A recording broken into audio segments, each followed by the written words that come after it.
Você comeu? E você assistiu o desenho?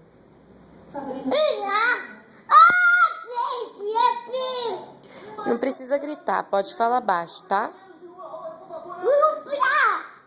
É. Você pode ter um pouco mais calma pra falar. Assim você tá gritando muito. O que acontece, hein? Daqui uns dias você vai pra Cuiabá?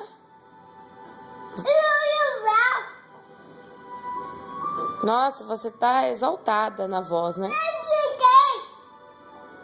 O que isso quer dizer? Então dá um beijo. Tchau.